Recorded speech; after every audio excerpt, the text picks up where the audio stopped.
हाँ, देखिए इसके पहले लेक्चर में हमने octahedral void and tetrahedral void समझ लिया है। इस चैप्टर में हम लोग एचसीपी पढ़ेंगे, ठीक है? तो एचसीपी में बहुत डिटेल मतलब एचसीपी की अगर बात करें तो आप 2D भी पढ़ोगे इसमें, ठीक है? 3D भी पढ़ेंगे मतलब टू डायमेंशनल क्लोज पैकिंग, क्या वॉइड की पोजीशन होती है, क्या वॉइड होता है, ठीक है? वहाँ पे भी अगर 2D में अगर हमें एफिशिएंसी चाहिए वो कैसे लिखेंगे।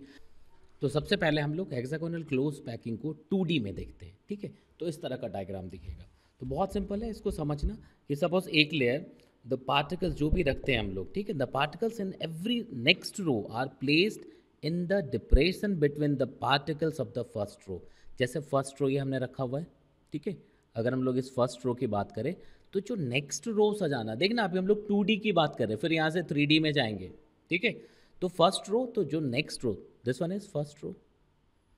तो नेक्स्ट रो में जब हम लोग वेरी नेक्स्ट रो में जब पार्टिकल्स को आप अरेंज करोगे, ठीक है ना? तो जो डिप्रेशन है उसमें मतलब देखो फर्स्ट दो स्फीयर के बीच का डिप्रेशन था, यहाँ पे हमने इसको प्लेस किया, देन यहाँ प्लेस किया, फिर ऐसा, फिर ये। तो देखो ये अरेंजमेंट आ गया। नेक्स्ट जो लेयर होगा, ठीक है, मतलब जो थर्ड रो होगा, लेयर की बात ही नहीं कर रहे हम लोग, ये एक ही लेयर है, मतलब एक ही 2D में बात कर रहे हैं। तो first row, this one is first row, this is next one.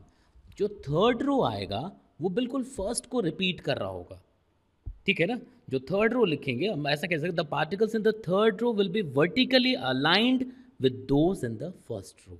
देखो ये वर्टिकली अलाइंड है बिल्कुल, यहाँ से अगर आप देखेंगे ऐसा, ठीक है? मतलब आप कह सकते हैं फर्स्ट एंड थर्ड रो बिल्कुल आइडेंटिकल है, ठीक है?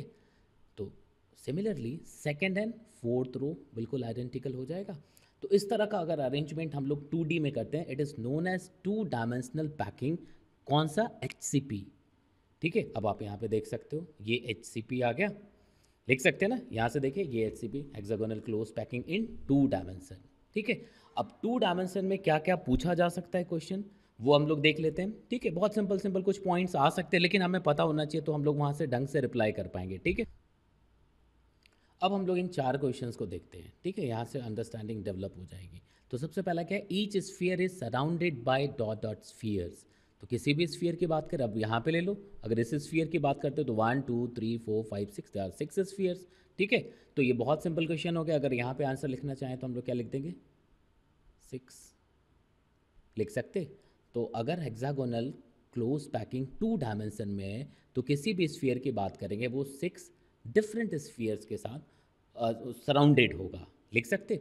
नेक्स्ट क्वेश्चन बहुत इंपॉर्टेंट है, देखिए each sphere has dot dot voids. इसमें आप में से बहुत सारे बच्चे गलतियां करेंगे, ठीक है? तो देखो each sphere has dot dot voids का मतलब कि एक स्फीयर के खाते में कितने वॉइड्स आ रहे हैं। बात समझ आ रहा है? तो ऐसे क्वेश्चन को सॉल्व करने के लिए बहुत सिंपल तरीका है, क्योंकि यहाँ पे देखना, तो एक क्लोज पैकिंग की बात करेंगे तो एक ही अगर यूनिट सेल जैसा कुछ देखें हम लोग 2D में तो ये हो गया, ये हेक्सागन बन गया।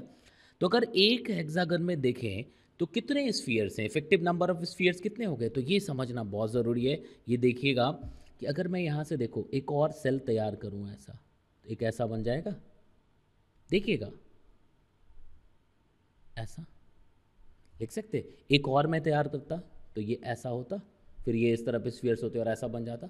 तो किसी भी एक स्फीयर जो इस कॉर्नर्स पे अवेलेबल है, जो हेक्सागन जो बन रहा है उसके इस पॉइंट्स इस कॉर्नर्स पे है, वो अगर इसकी बात करोगे तो ये एक स्फीयर जो है ये इसके लिए भी, इसके लिए भी और इसके, देखो यहाँ पे 3 डिफरेंट सेल्स दिख रहे हैं, 2D वाले सेल दिख रहे हैं ना, 1 2 3, दो जो अभी बनाए, एक पहले से दिख रहा था आपको। तो किसी भी स्फीयर के लिए यहाँ पे देखेंगे तो यहाँ पे भी वही सीन बनेगा, यहाँ पे देखोगे तो बिल्कुल वैसा ही। तो किसी भी कॉर्नर वाले स्फीयर की बात करेंगे, ये डिफरेंट 3 सेल्स के साथ शेयर कर रहा होगा, लिख सकते।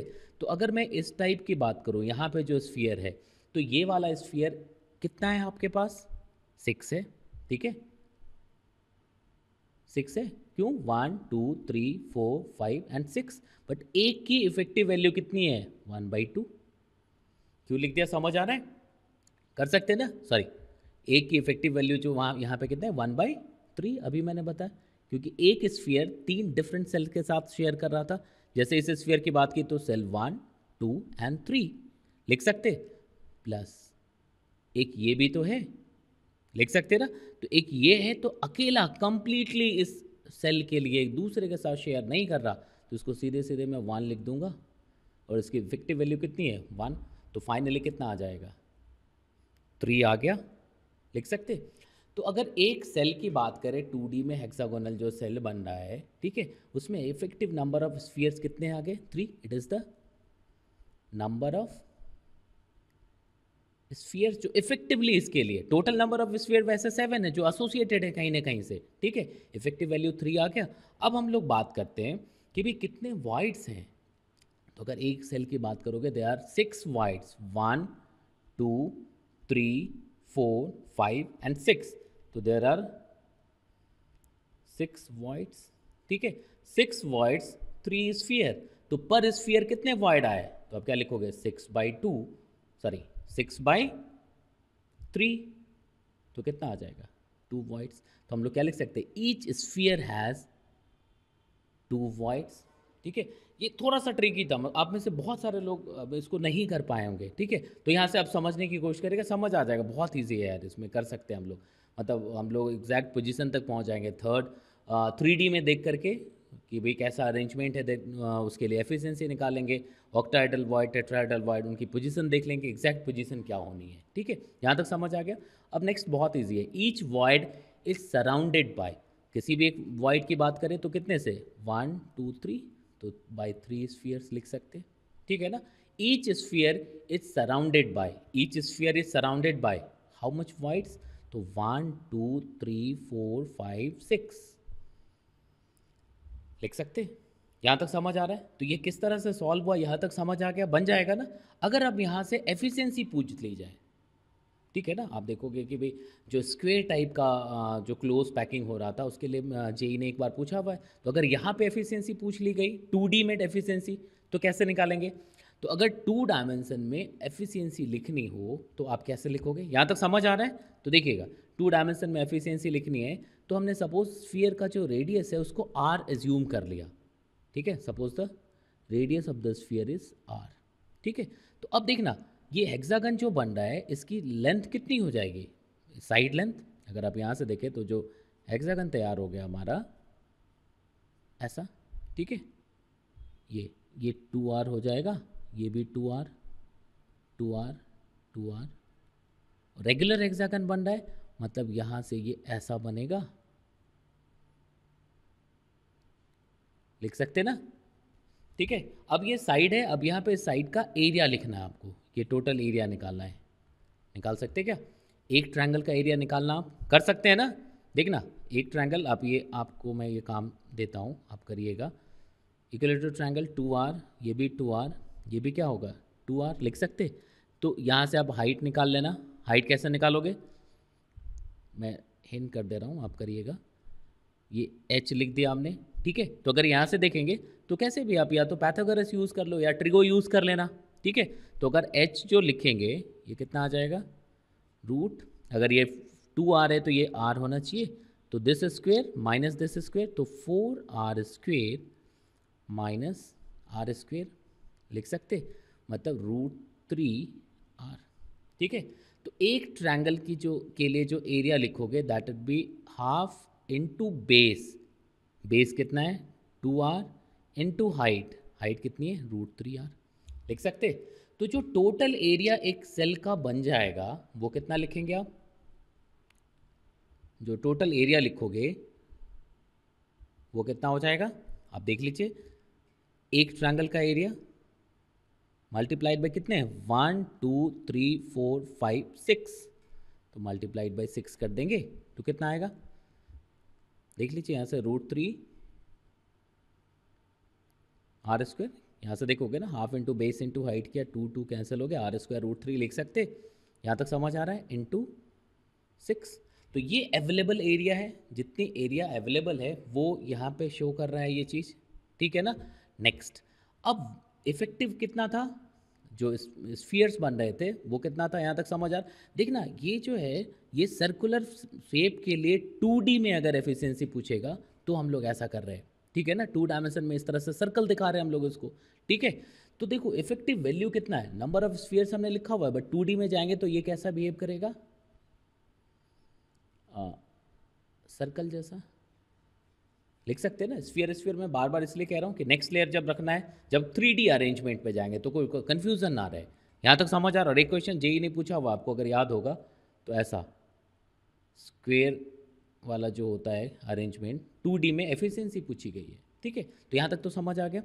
अब ये जो सर्कल है ये कितना एरिया ऑक्यूपाई कर रहा है, तो इफेक्टिव वैल्यू कितनी आई थी? 3। ठीक है ना। तो एरिया जो ऑक्यूपाई कर रहा है सर्कल्स हमारा, एरिया ऑक्यूपाइड जो है उसको क्या लिखोगे? 2 इंटू, सॉरी कितना है इफेक्टिव नंबर? इट इज़ 3 ना। ठीक है, 3 है तो 3 इंटू एक का एरिया कितना हो जाएगा? पाई आर स्क्वेयर, लिख सकते। तो अगर पैकिंग एफिशिएंसी लिखनी है यहाँ पे तो क्या करते हैं हम लोग? भाई जितना एरिया ऑक्यूपाई कर रहे हैं, ठीक है, अगर पैकिंग एफिशिएंसी लिखनी है तो कितना ऑक्यूपाई कर रहे हैं? तो 3 into pi r square. Available area कितना था? तो √3 आर स्क्वेयर इंटू 6, लिख सकते, इंटू 100 कर देंगे तो इतना परसेंट आ जाएगा, लिख सकते। तो ये किस तरह से सॉल्व किया, यहाँ तक समझ आ रहा है? बन जाएगा। तो ये देखो, ये हेक्सागोनल क्लोज पैकिंग को 2 डायमेंशन में देखा हमने, और 2 डायमेंशन के लिए जो भी चीज़ें थी यहाँ तक समझ आ गया। तो मेरे ख्याल से आपको समझ आ गया होगा। आप इसको लाइक कर दीजिए, सब्सक्राइब कर सकते हैं, ज़रूर कर लीजिएगा, क्योंकि तुरंत अभी नेक्स्ट इसके साथ वाला जो अब 3D वाला मैं अपलोड कर दे रहा हूँ, ठीक है, जिसमें 3 डायमेंशन में जब ले जाएंगे, जो सबसे इंपॉर्टेंट है, जो कैलकुलेशन के लेवल पे आता है, वो देख लेंगे आप। फिर उसके बाद उसमें एग्जैक्ट पोजीशनिंग होगी उसकी। ठीक है, तो यहाँ तक मेरे ख्याल से आपके समझ आ गया।